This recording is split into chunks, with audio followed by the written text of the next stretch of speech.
భగవద్బంధువులందరికీ నమస్కారం. హిందూ ప్యాడ్ ఛానల్కి స్వాగతం. ఈరోజు మనం ఈ వీడియోలో మాఘపురాణం చెప్పుకుందాం. మాఘపురాణంలోని 29వ అధ్యాయము క్రూరా అని శూద్ర స్త్రీ కథ. గృత్స్నమదుడు జహ్ను మహర్షితో చెప్పుచున్నాడు. జహ్ను, వినుము.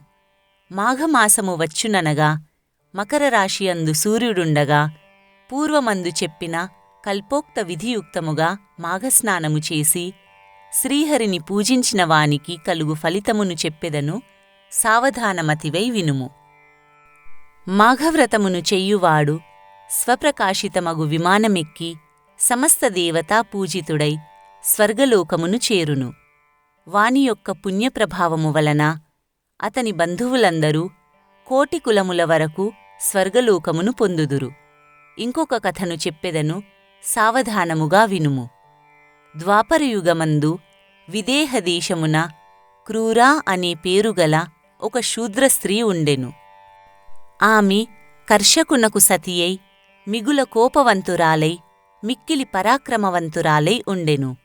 ఆ దంపతులకు పుణ్యమూర్తి, బ్రహ్మవేత్త, సాధుసమ్మతుడు, సర్వభూతములందు దయకలవాడు, సద్ధర్మములందు ప్రీతికలవాడు అగు పుత్రుడు కలడు. ఆ పుత్రునకు భర్తృప్రేమ కలది, పతిభక్తి కలది, ధర్మకార్యనిరత, అత్తామామలకు, భర్తృబంధువులకు, వృద్ధులకు, రోగులకు, సాధువులకు నిత్యము సేవ చేయునదియునగు భార్య కలదు.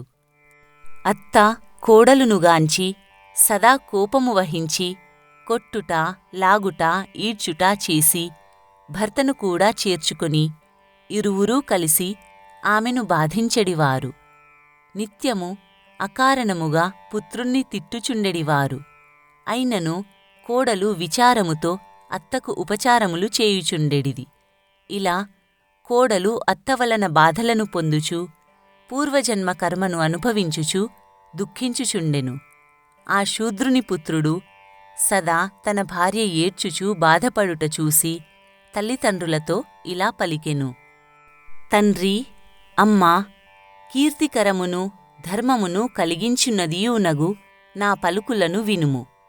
కోడలియందు మీకు కోపమిందులకు, శరీరమును శుష్కింపచేయు ఈ కోపమును వహించినందుకు మీకు గల లాభమేమి?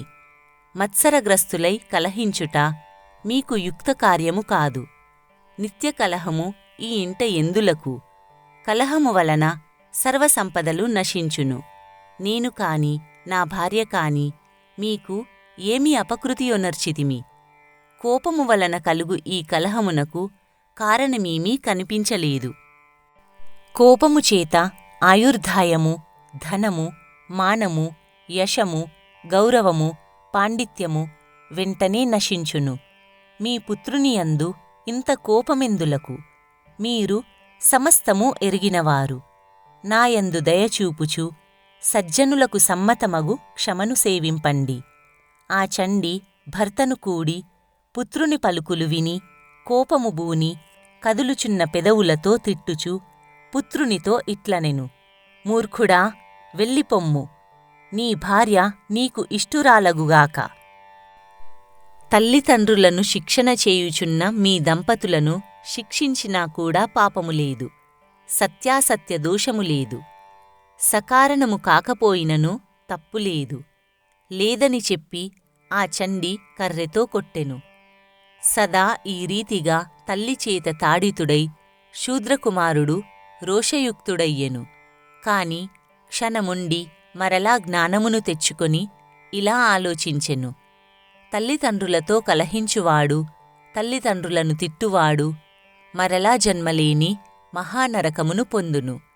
ఎవరైతే అజ్ఞానము చేత తల్లిదండ్రులను అవమానము చెయ్యునో అతడు రౌరవాది నరకమును పొందును.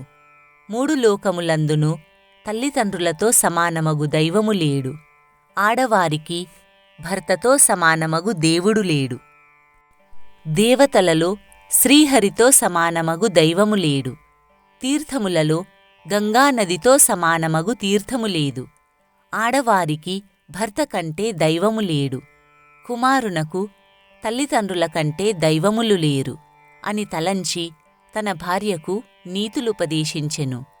చండి కోపముతో కోడలి చేతులను నొక్కిపట్టి తన ఇష్టమొచ్చినట్లు కొట్టి వేరొక గదియందు ఆమెను బంధించి తలుపులు బిగించి తాను సుఖముగా నుండెను. కుమారుడు తప్పిదము లేని తన భార్యను తల్లి అట్లు శ్రమపెట్టుచున్నందులకు మనస్సునందు మిగుల దుఃఖించుచు ఏమియూ మాట్లాడనేరక తల్లిదండ్రులకు ఉపకారము చేయుచుండెను. 7 రాత్రులు ఆ కోడలికి ఆ ఇంటియందు అట్లు జరిగెను. 7 దినములు తిండిలేక నీరులేక నిద్రలేక ఉన్నందున ఆమె ప్రాణములు శరీరమును విడిచి ఆకాశమున చేరెను.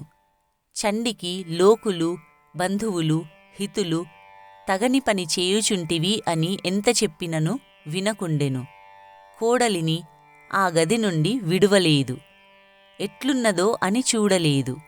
కుమారుడు భార్యను నిర్బంధము నుండి తొలగించక ఊరుకుండెను. 12 దినములు గడిచెను.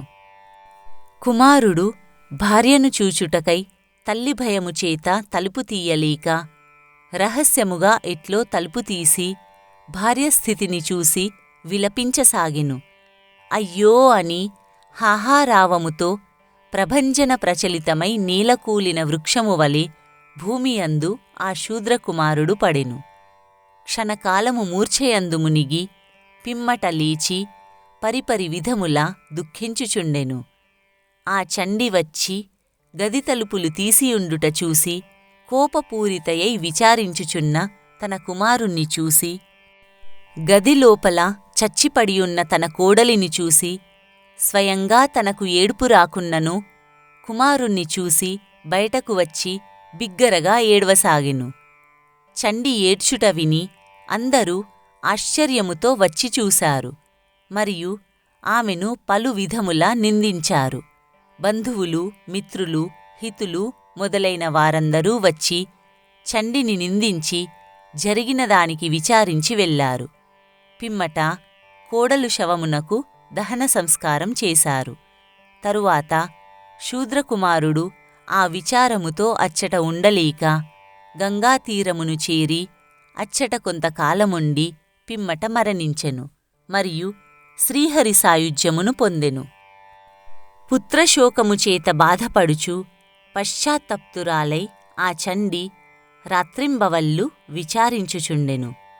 శూద్రదంపతులు మిక్కిలి విచారించుచు కళ్ళల్లోనూ నోటిలోనూ మట్టిని గొట్టుకొనుచు ఎంతమంది అడ్డుపెట్టిననూ వినక మిక్కిలిగా ఏడ్చుచు తిండి నీరు లేక నిద్రను మాని పుత్రశోకము చేత కృశించి మరణించారు.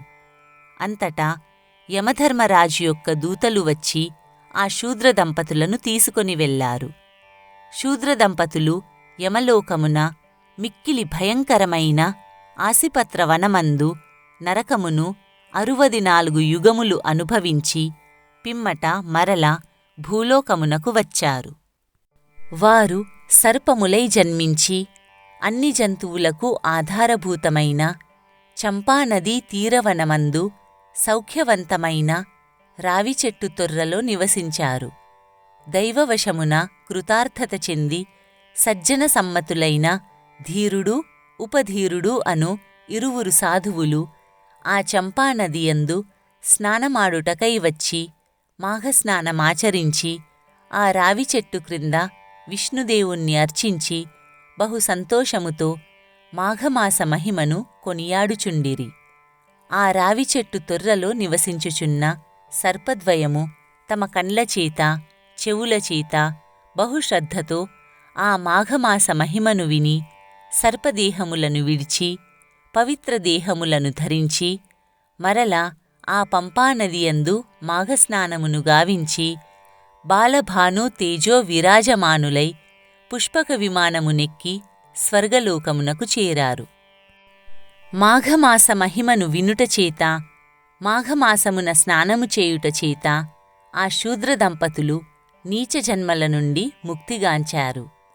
అనేక రీతులుగా మాఘమహిమను చెప్పనేలా. మాఘవ్రతముతో సమానమగు వ్రతము లేదు.